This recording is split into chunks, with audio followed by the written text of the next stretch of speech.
वैशाख मास शुक्ल पक्ष की एकादशी, इस एकादशी का नाम है मोहनी एकादशी। कुंती नंदन धर्मराज युधिष्ठिर ने भगवान श्री कृष्ण से पूछा, हे प्रभु, वैशाख मास के शुक्ल पक्ष की एकादशी किस नाम से जानी जाती है? उसके व्रत करने का क्या फल है और क्या विधि है, बताने की कृपा करें। भगवान श्री कृष्ण ने कहा, राजन, पूर्व काल में परम विद्वान श्री रामचंद्र जी ने महर्षि वशिष्ठ से, जो उनके गुरुदेव से, उनसे यही प्रश्न पूछा, इसे आज तुमसे मैं पूछ रहा हूँ। श्री राम ने कहा, भगवान, जो समस्त पापों को क्षय तथा सब प्रकार के दुखों को निवारण करने वाले व्रत जो सबसे उत्तम हो, मैं उससे सुनना चाहता हूँ, आप बताने की कृपा करें। वशिष्ठ जी ने कहा, राघव, तूने बहुत ही उत्तम और अच्छा प्रश्न पूछा है। मनुष्य मात्र वो जो परम हितकारी है और कल्याणकारी है, तुम्हारा नाम लेने से ही सब पापों से शुद्धि हो जाती है। तथा लोगों के हित की इच्छा से मैं पवित्र उत्तम व्रत का वर्णन करूंगा। राघव, वैशाख मास के शुक्ल पक्ष में जो एकादशी होती है, उस एकादशी का नाम मोहनी एकादशी है।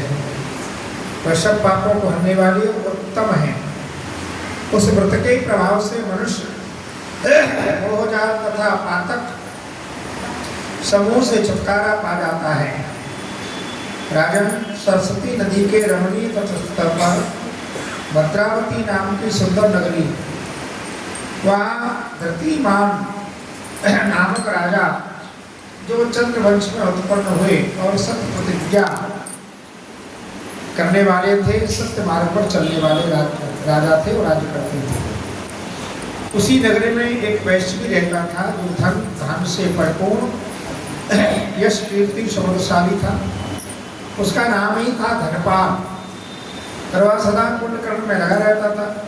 दूसरों के लिए अनेक प्रकार के फैसले लेता था। कुआं, मठ, बगीचा, पोखरा, घर बनवाया करता था।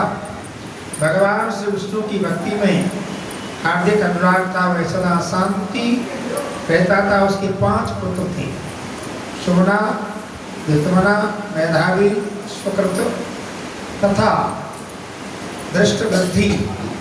दृष्टगद्धि 5वां था, सबसे छोटा। वह सदा बड़े बड़े पापों में भी लगा रहता था।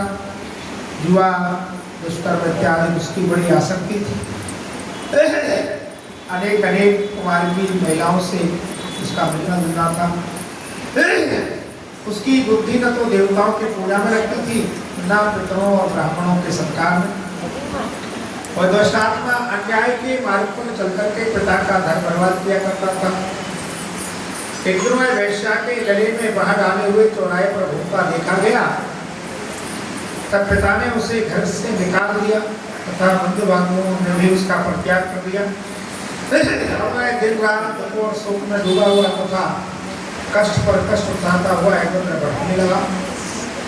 एक दिन किसी पुण्य के उदय होने से वह महर्षि कौंडिन्य न्याय के आश्रम में जा पहुंचा। वैशाख का महीना था। तपोधन कौंडिन्य गंगा जी स्नान करके आए थे।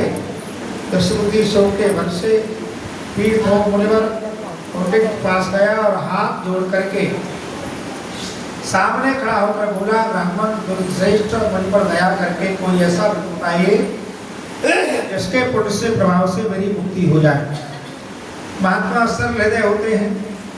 वैशाख मास के शुक्ल पक्ष में मोहनी नाम से प्रसिद्ध एकादशी का व्रत करो। मोहनी के उपवास करने से पर प्राणियों को अनेक जन्मों के किए हुए पाप कर्म मेरू पहाड़ के समान हो भी सब नष्ट हो जाते हैं। वशिष्ठ जी ने कहा, राजन, हे रामचंद्र, मुनि का वचन सुन करके उदृष्ट बुद्धि का प्रश्न हो गया। उसने कौंडिन्य न्याय के उस ऋषि महात्मा के कहने से विधि पूर्व मोहनी एकादशी का व्रत किया। नपुश्रेष्ठ इस व्रत के करने से वह निष्पाप हो गया और दिव्य देह धारण करके गरुड़ पर हो सब प्रकार के उपद्रवों से रहित श्री हरि विष्णु धाम को चला गया। इस प्रकार मोहिनी का व्रत उत्तम है। इसके करने से, पढ़ने से, कथा सुनने से 1000 गौदान करने का प्रतिफल प्राप्त होता है।